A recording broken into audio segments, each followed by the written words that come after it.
The cold cut through to my bones as I walked the dark streets of Seattle. My name is John Winters, and this is my story. A story I never thought I would tell. The night was colder than usual, the wind howling between the skyscrapers like a wounded animal. I pulled my tattered coat tighter against my body, a futile gesture against the relentless chill. My fingers, numbed by the cold, could barely grip the edges of the worn fabric. The alley behind Le Petit Gourmet was my final destination that night.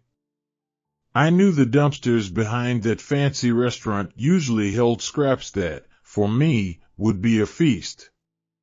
The smell of expensive food made my stomach growl painfully, reminding me of how long it had been since my last decent meal. Carefully, I opened the lid of the first dumpster. The metallic clang echoed through the alley, making me freeze for a moment. I feared being discovered, expelled, humiliated. Again. Well. What do we have here? The deep voice, dripping with disdain, made me spin around. There he was, the chef, standing at the restaurant's back door. His imposing figure, dressed in white, contrasted sharply with the darkness of the alley. I was just. I stammered, my voice hoarse from disuse. What were you doing? Digging through the trash like an animal? The chef stepped forward, his face twisted in a grimace of disgust. I recoiled, feeling the cold metal of the dumpster against my back. Please, I begged, I just need something to eat. Eat? He laughed, a cruel sound that sliced through the night air. This isn't a shelter for beggars. It's a classy establishment. At that moment, I noticed an elderly couple standing in front of the restaurant's window. They were watching the scene, horrified. For a brief moment, I felt a spark of hope. Did someone care? The chef, noticing the audience, seemed to puff himself up even more. With a quick motion, he grabbed me by the collar of my shabby coat. No! Please! I pleaded, but my words fell on deaf ears. With a violent shove, I was thrown to the ground. The impact knocked the air from my lungs. Before I could recover, I felt something wet and sticky fall on me. The chef had overturned the dumpster, dumping its nauseating contents all over me. Now this is more like it, he mocked. You're in your natural habitat. Inside the restaurant, the elderly couple watched the scene, powerless. The woman pounded on the glass, trying to get the chef's attention. Stop it, she shouted, but her voice was drowned out by the thick glass. The man tried to open the door, but it was locked. This is inhumane, he exclaimed, his voice trembling with indignation. Soaked and humiliated, I struggled to get up. Food remnants streamed down my face, mixing with the tears I could no longer hold back. The nauseating smell of the waste invaded my nostrils, making me gag. Get out of here, the chef ordered, his tone icy. And don't come back. With trembling legs, I stumbled away. Each step was a battle against the shame and despair that threatened to swallow me whole. The laughter of the customers watching the scene from inside the restaurant echoed in my ears, a cruel chorus that would haunt me for many nights. As I walked away, I couldn't help but think about how my life had come to this point. Just a few years ago, I was a respected university professor, with a loving family and a promising future. Now, I was just another nameless face on the streets of Seattle, invisible to everyone except when I served as cruel entertainment for the fortunate. Before we continue the story, we want to know your thoughts. John was publicly humiliated by the chef of the restaurant. Do you think the chef's behavior was justifiable in any way, or was it completely unacceptable? Is there any circumstance under which treating someone like that could be understandable? Don't forget to follow our channel and like this video. The cold of the night penetrated even deeper now, my wet clothes clinging to my body. Every step was a painful reminder of my desperate situation. Memories of my former life flooded my mind. Sarah's smile, my wife. Emily's laughter, my daughter. The warmth of our home. All of it had been ripped away from me in a single tragic moment. A car accident, they said. Instantaneous. No suffering. But my suffering had only just begun that day. As I turned a corner, I spotted a group of young people leaving a bar. Their carefree laughter echoed down the street, a cruel reminder of the life I once had. One of the guys noticed me and nudged his friends. "Hey, check this out," he shouted, pointing at me. "Looks like someone had quite the party in the trash." The laughter that followed felt like knives to my heart. I lowered my head and quickened my pace, desperately wishing to become invisible. "Hey, Grandpa," another young man shouted. "Want some coins for a bath?" I didn't respond. Did you know that any reaction would only make the situation worse? Instead, I focused on putting one foot in front of the other, distancing myself as quickly as possible.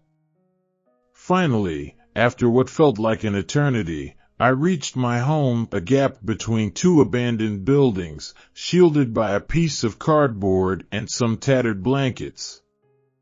There, far from the looks of disdain and cruel laughter, I finally collapsed. Tears streamed down my face, hot and bitter, mingling with the remnants of food that still covered my skin. I cried for everything I had lost, for everything I had become. I cried for the indifference of a world that once embraced me and now rejected me. "Why, God?" I whispered into the darkness. "Why me?" But only the silence of the night answered back. As the night wore on, I battled against the cold and hunger, but more than that, I fought against the despair that threatened to consume me. Somewhere, buried beneath layers of pain and humiliation, still existed the man I once was. A man with dignity, with purpose. "Tomorrow," I whispered to myself, my voice barely audible in the stillness of the night. "Tomorrow will be different."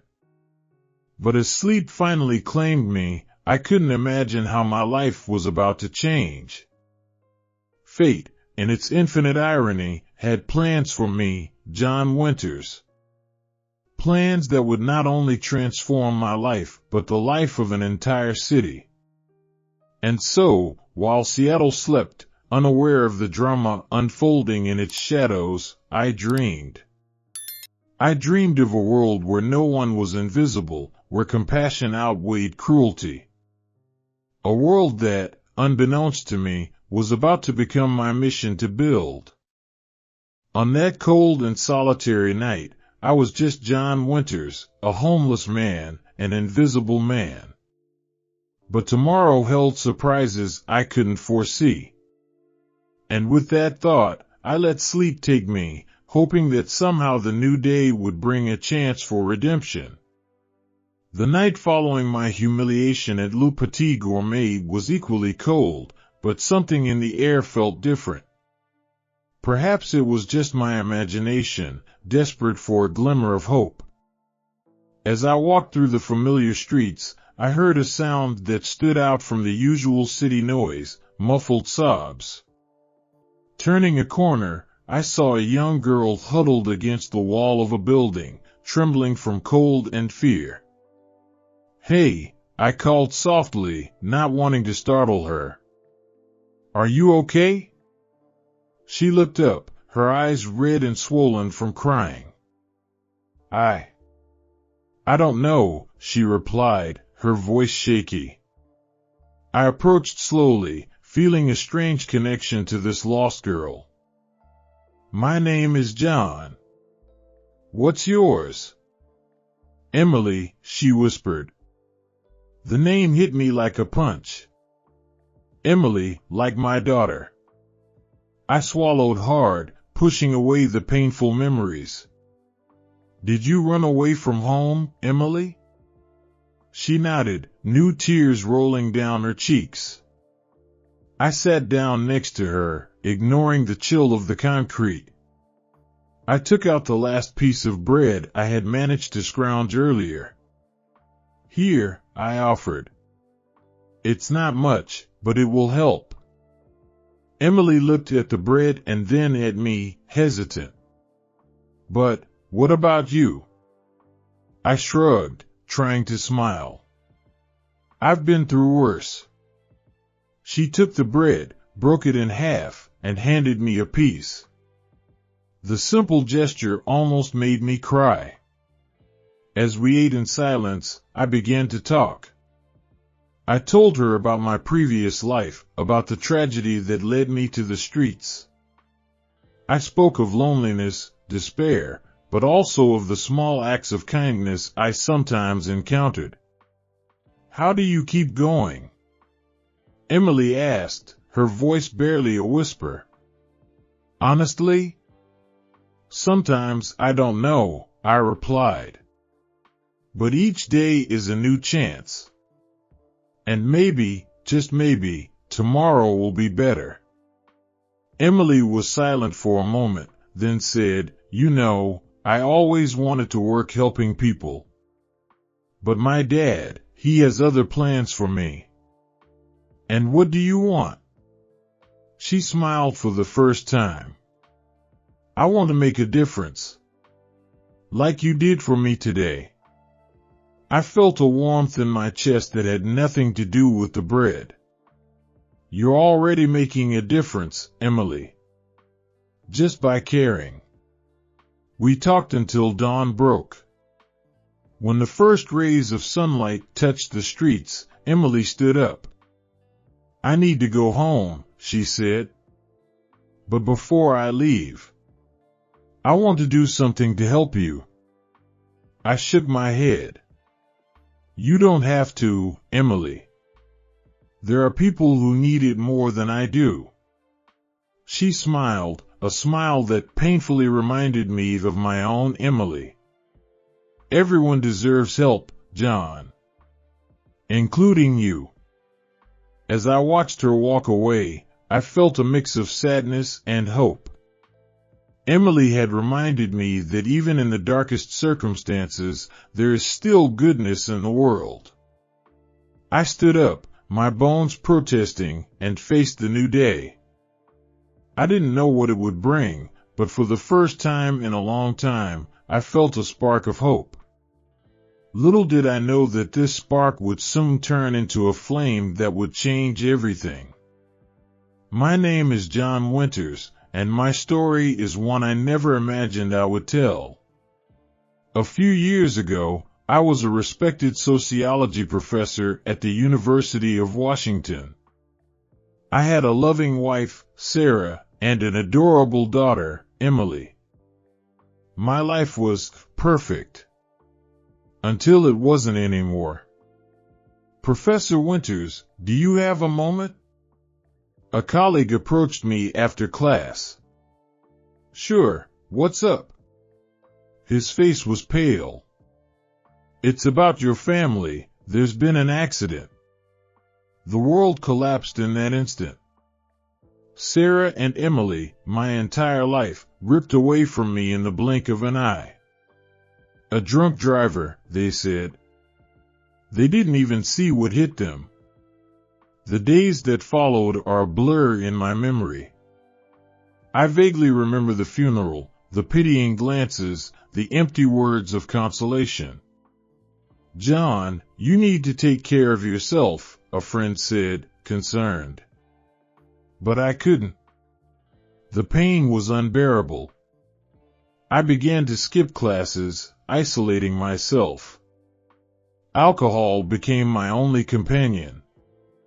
"John, we can't go on like this," the university dean told me one day. "You need help." But I didn't want help. I wanted my family back. I lost my job, my home, my friends. In a few months, I, John Winters, former university professor, became just another homeless person on the streets of Seattle. The streets are harsh, unforgiving. Every day is a struggle for survival. "Hey, old man," a young guy approached me one time. "Want to earn a few bucks?" I thought it was some kind of work, but it was just a cruel joke. I became the target of laughter and mockery. Life on the streets taught me a lot about the society I used to study. I saw firsthand the inequality, the prejudice, the indifference. But I also witnessed small acts of kindness that reminded me that humanity still exists. "Here, sir," a lady offered me a sandwich one day. "Stay blessed." Those moments kept me sane, reminding me of who I used to be. Despite the hardships, I never completely lost my sense of observation. I used my academic knowledge to analyze the world around me, trying to understand how I had ended up there and how so many others ended up on the streets. Alcoholism was a constant demon, a daily battle. Sometimes I won, sometimes I lost. "You don't have to live like this," a volunteer at a shelter told me once. And how should I live? I replied bitterly. My life ended long ago. But had it really? I was still breathing, still thinking, still feeling. Maybe, somewhere inside me, there was still a purpose. I didn't know then, but my life was about to change drastically. Fate, in its infinite irony, had plans for me. Plans that would take me back to the world I had left behind, but with a new perspective, a new mission. My name is John Winters, and this is my story. A story of loss, of falling, but also of redemption. 2 days after my encounter with Emily, I dragged myself to the public library. It was the only place where I still felt connected to the world, where I could check my old email, a relic of my past life. "Good morning, John," the librarian smiled gently. She was one of the few people who still treated me like a human being. "Good morning, Susan," I replied, grateful for the familiarity. I sat down in front of an old computer, my fingers trembling slightly as I typed in my password. What I saw on the screen made me choke. "This can't be right," I murmured, rubbing my eyes. An email from my old bank. A deposit. For $1 million. It must be a mistake, I thought, my heart racing. I clicked the link to access my forgotten bank account. The numbers were there, shining on the screen, $1 million. The world began to spin. My vision darkened. "John? John, are you okay?" Susan's voice sounded distant. Then everything went black. When I woke up, I was lying on the staff room couch. Susan was by my side, holding a glass of water. "What happened?" I asked, my voice hoarse. "You passed out," she replied, worried. "John, what did you see on that screen?" I sat up slowly, my head still spinning. Susan, you won't believe it. I told her about the deposit. Her eyes widened. Oh my God, John. This is unbelievable. It must be a mistake, I insisted. Things like this don't happen to people like me. People like you? Susan frowned. John, you are no less deserving of something good just because you're going through hard times. Her words hit me deeply. When was the last time someone saw me as more than just a homeless person? What are you going to do? She asked. I shook my head, dazed. I don't know. I don't even know where to start. Well, first you need to confirm if it's real, Susan suggested. Then, well, the world is yours, John. The world is mine. The phrase echoed in my mind. For so long I had felt invisible, insignificant. And now, I left the library in a daze. The streets of Seattle, so familiar in their indifference, seemed different now. Or was it me who was different? $1 million. Enough to change my life. To have a roof over my head, food, clean clothes. To start over, but what if it was a mistake? What if they took everything away from me again? As I walked, I noticed an abandoned newspaper. The headline jumped out at me, Magnate Maxwell Reeves announces new urban development project. Something about that name bothered me, but I couldn't quite place it. At that moment, my old cell phone, which I barely used, vibrated. A message from an unknown number, Mr. Winters, congratulations on your recent financial gain. I would like to discuss some opportunities with you. Maxwell Reeves. I froze. How did he know? What did he want? I looked up at the sky, the clouds moving swiftly. Just like my life, I thought. Everything was about to change, and I had no idea if it would be for better or worse. My name is John Winters, and my story had just taken an unexpected turn. Maxwell Reeves' message echoed in my mind for days. Who was he really? And how did he know about the money? I decided to investigate. I used the library computers to research Reeves. What I discovered left me intrigued and apprehensive. Maxwell Reeves, 70 years old, CEO of one of the largest development companies in Seattle. Known for his urban revitalization projects that, in reality, displaced entire communities from their homes. John, you seem worried, Susan, the librarian, commented one. I am, Susan. This money, it seems too good to be true. Sometimes, life surprises us, she smiled. But be cautious. Cautious. Yes, I needed to be. Days later, I received another text from Reeves, scheduling a meeting at his office. I hesitated, but curiosity won out. The Reeves Enterprises building was imposing, a monument to corporate power. I felt out of place in my worn clothes. Mr. Winters, the receptionist, looked me up and down. Mr. Reeves is waiting for you. Reeves' office was exactly as I imagined, large, luxurious, with a panoramic view of Seattle. John Winters. Reeves stood up to greet me. His handshake was firm, his eyes calculating. What a pleasure to finally meet you. Mr. Reeves, I replied cautiously. I must admit, I'm curious about the reason for this meeting. He smiled, a grin that didn't reach his eyes. Straight to the point. I like that.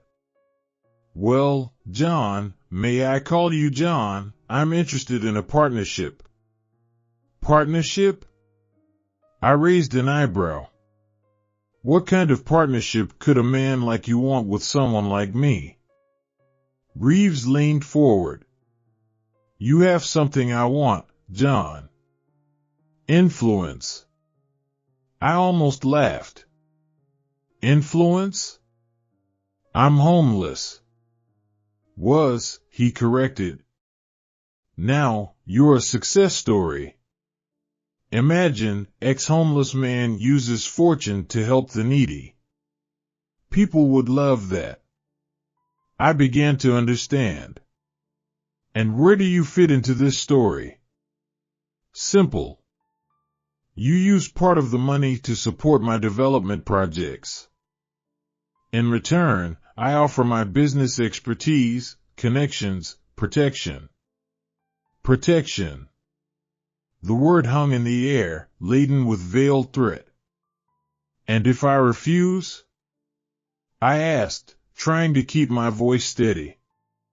Reeves' smile vanished. That would be a shame. Money can be volatile, you know? Here today, gone tomorrow. I swallowed hard. I need to think about it. Of course, Reeves resumed his smile. But don't take too long. Opportunities like this don't last forever. I left the office feeling dirty. The streets of Seattle, once so familiar, now felt like a minefield of impossible choices. That night, lying in my makeshift shelter, I thought of Emily, the girl who had shown me kindness. I thought of Susan and her gentleness. And I thought of Sarah and my Emily, who would have been horrified by Reeves' proposal. What should I do? I whispered to the night sky. The answer didn't come, but I felt a determination grow within me. Reeves might have money and power, but I had something he would never understand, real empathy for the invisible people of society. My name is John Winters, and I was about to enter a battle I never imagined I would fight. The days that followed my meeting with Reeves were a whirlwind. Adjusting to sudden wealth was harder than I thought. Every step felt like a challenge. Sir, I need proof of residence to open your account, the bank manager said, looking skeptically at my tattered clothes. I don't have a permanent address at the moment, I replied, feeling the weight of the stairs around me. After hours of red tape and awkward explanations, I finally gained access to the money. But that was just the beginning. Finding a place to live was another battle. Sorry, sir, but we don't rent to, well, people without a recent credit history, a broker told me, barely hiding his discomfort.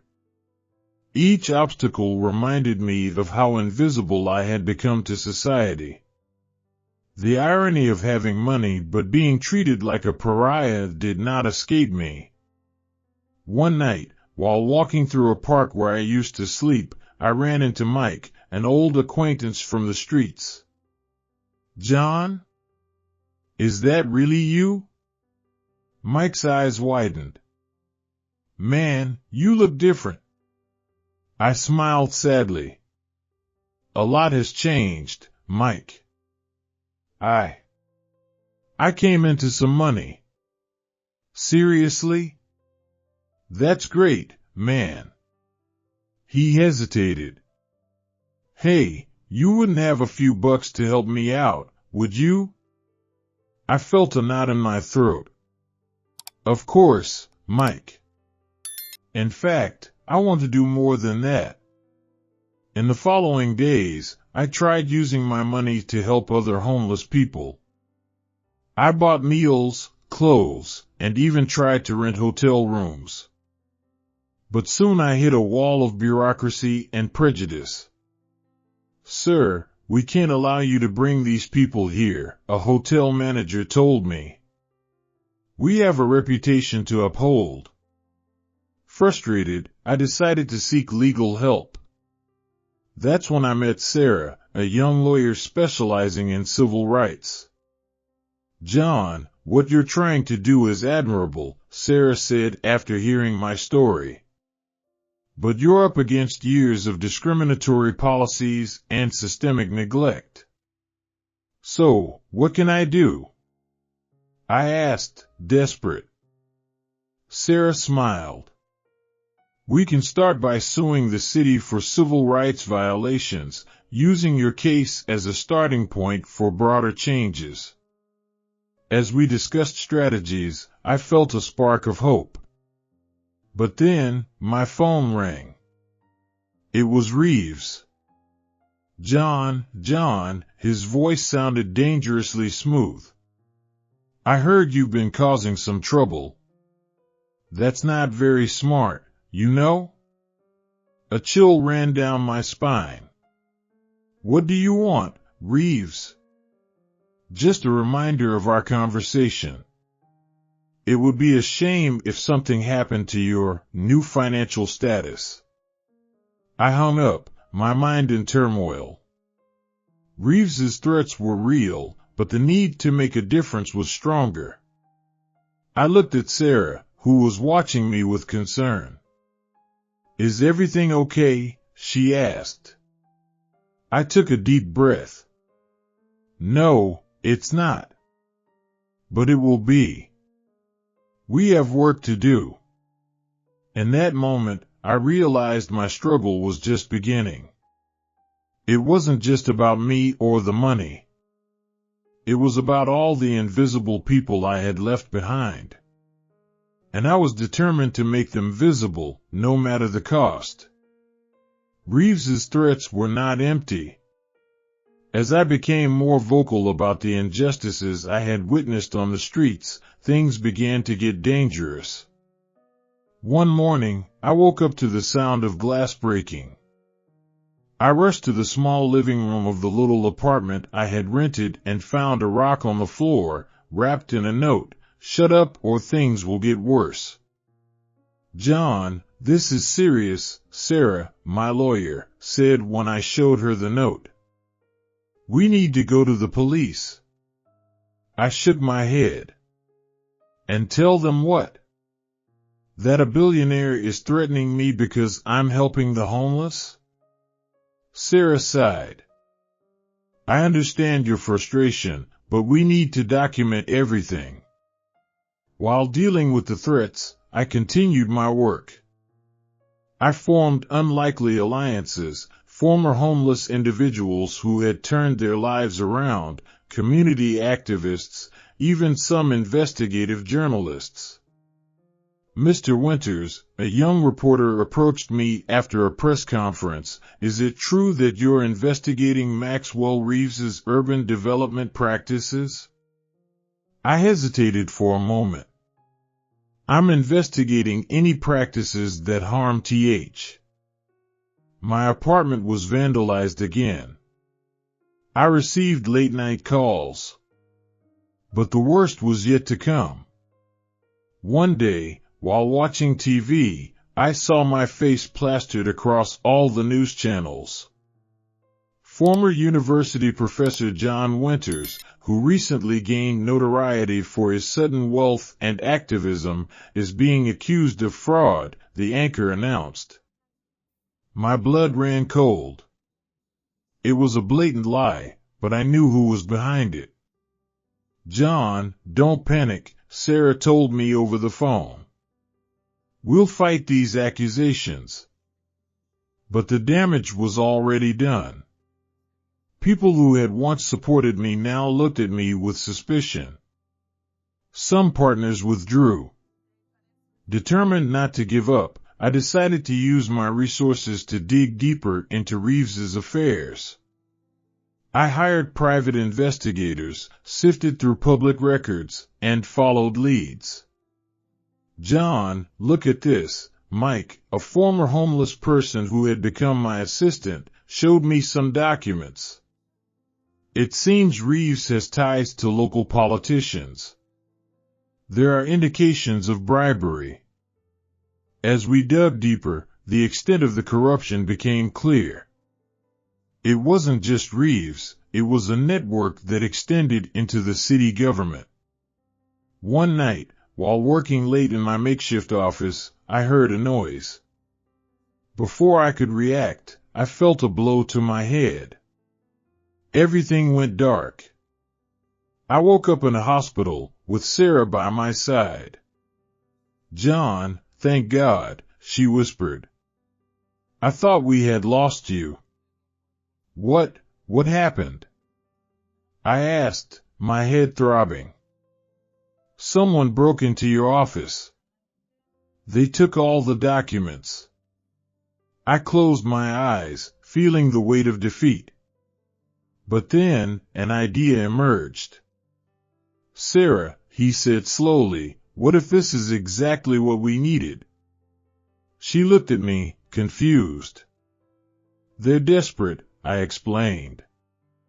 "That means we're close to something big." In that moment, despite the pain and fear, I felt a renewed sense of purpose. Reeves and his allies might have power and money, but I had the truth on my side. The battle was far from over. In fact, it was just beginning. The weeks following the charity gala were a whirlwind.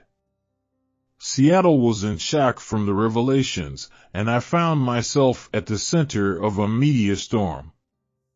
"Mr. Winters, how does it feel to be responsible for the biggest corruption investigation in the city's history?" a reporter asked during a press conference.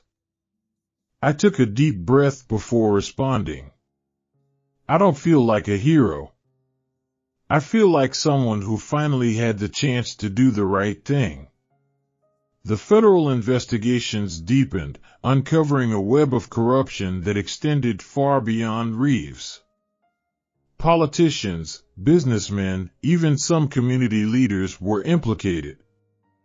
One afternoon, while I was watching the city from my new office window, Sarah walked in, carrying a stack of papers.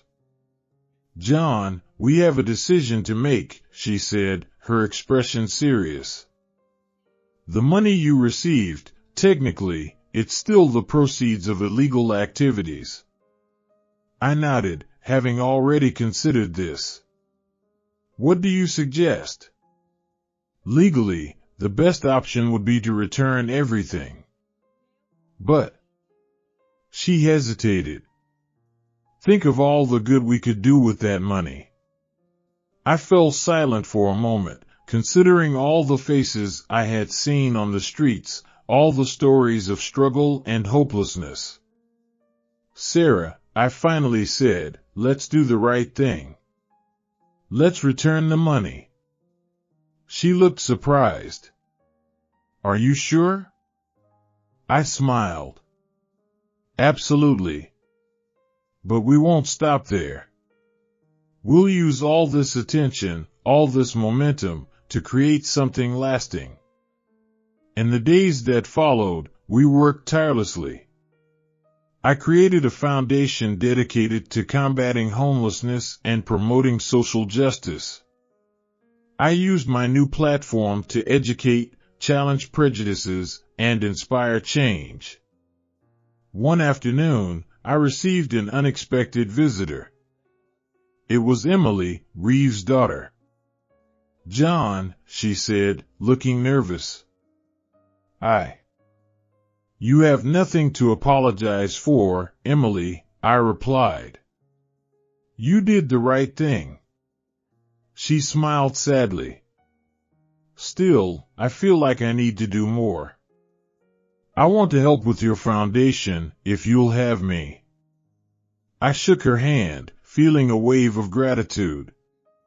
"It would be an honor to work with you, Emily."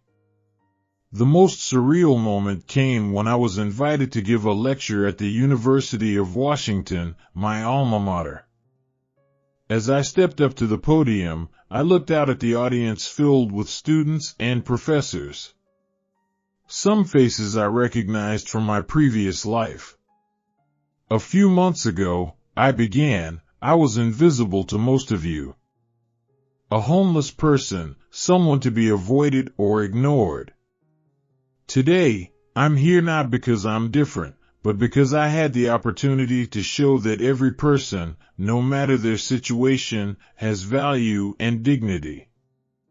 As I spoke, I saw tears in some eyes and thoughtful expressions on others. I realized that my journey, however difficult it had been, had a greater purpose. At the end of the lecture, a student approached me. "Mr. Winters, your story changed my perspective. How can I help?" I smiled, feeling a wave of hope. "Start by looking. Really looking at the people around you. Change begins with recognition." In that moment, I understood that my true wealth was not in bank accounts or influence, but in the ability to inspire change, one person at a time.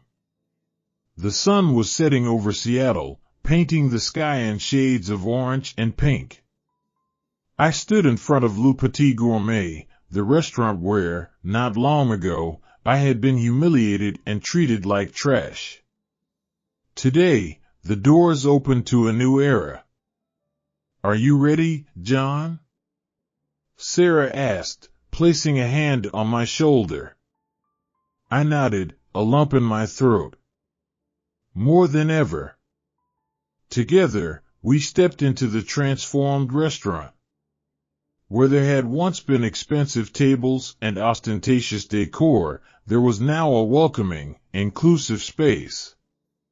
Le Petit Gourmet had become Second Chances, a community restaurant that would serve everyone, regardless of their financial situation.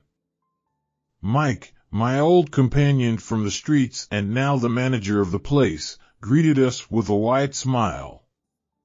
"Boss, you won't believe the line outside." I looked out the window and saw a diverse mix of people, executives in suits, families, and yes, people experiencing homelessness. All waiting to enter, to share a meal, to be part of something bigger. "John Winters?" A familiar voice called out. I turned to see the chef, the same one who had humiliated me months ago. His face was marked by shame and regret. I came to apologize," he stammered. "And to offer my services, if you'll accept." I looked into the eyes of the man, seeing no longer an executioner, but someone who also needed a second chance. "The kitchen is that way," I replied, pointing. "We have a lot of work to do." As the night wore on, the restaurant filled with voices, laughter, and the aroma of freshly prepared food. At one table, I saw Emily animatedly chatting with a group of young volunteers. At another, I recognized faces from the streets, now clean and smiling, enjoying a hot meal. A reporter approached, microphone in hand. "Mr. Winters, what does it mean to you to see this place transformed like this?" I paused for a moment before answering. "It means hope. It means that change is possible, that no one is invisible if we truly choose to look." Later, when the last customer left and we began to clean up, Sarah approached me again. "John, do you realize the impact you've had? Not just in this city, but across the country?" I looked around at the empty tables that would soon fill up again, at the people who had found purpose and dignity. "You know, Sarah," I began, "when I received that money, I thought it was the greatest blessing of my life. But now I see that the true blessing was the opportunity to make a difference." She smiled, her eyes shining. "And what's next?" I took a deep breath, feeling the weight and joy of the responsibility. Now we continue. There's so much more work to do, many more lives to touch. As we closed the restaurant that night, I looked once more at the city outside. Seattle had changed, yes, but more than that, I had changed. I was no longer the fallen professor, nor the invisible homeless man, nor even the accidental philanthropist. I was John Winters, a man on a mission. And that mission was just beginning. The sun rose over Seattle, bathing the city in a golden light that seemed to symbolize a new beginning. I sat in my small office at Second Chances, reflecting on the incredible journey that had brought me here. A soft knock on the door interrupted my thoughts. It was Mike, my friend from the streets and now the restaurant manager. "John, do you have a minute? There's someone who wants to meet you." I nodded, curious. Mike opened the door wider, revealing a young man, not much different from who I had been years ago. "This is Tom," Mike introduced. "He has a story to tell." Tom stepped in hesitantly, his eyes avoiding direct contact. "Mr. Winters," he began, I wanted to thank you. Your story, what you've done here, it changed my life." I gestured for him to sit down. "How so, Tom?" He took a deep breath. "I was about to give up. I thought no one cared, that I was invisible. But then I heard about you, about this place. I realized that maybe I could have a second chance too." His words struck me deeply. "Tom, you were never invisible. Society may have closed its eyes, but you have always had value." In that moment, I realized that true wealth wasn't in the money I had received, but in the ability to touch lives, to show people their own worth. "You know, Tom," I continued, "when I was on the streets, I thought I had lost everything. But in reality, I gained a perspective that few people have. I saw humanity in its rawest and, at the same time, its most beautiful form." Tom nodded, his eyes welling with tears. "How do you do it? How do you keep hope alive?" I smiled, remembering all the struggles and victories.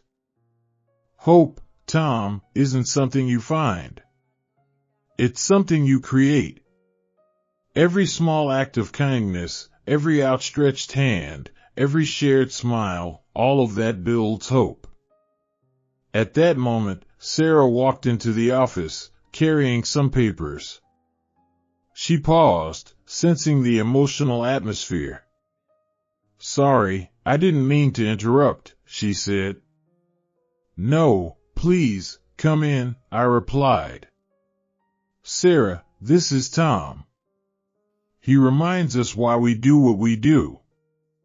Sarah smiled warmly at Tom. "It's a pleasure to meet you, Tom. Welcome to the family." Sarah's words hit me. Family. That's what we had created here. Not just a restaurant or a foundation, but a community. "Tom," I said, standing up, "how would you like to join us? We have a lot of work to do, and we always need more hands and hearts willing to help." Tom's eyes lit up. "Really? I would love to." As we left the office, I looked out at the city once again. Seattle had changed, yes, but the real change was in the people, and how we now looked at each other.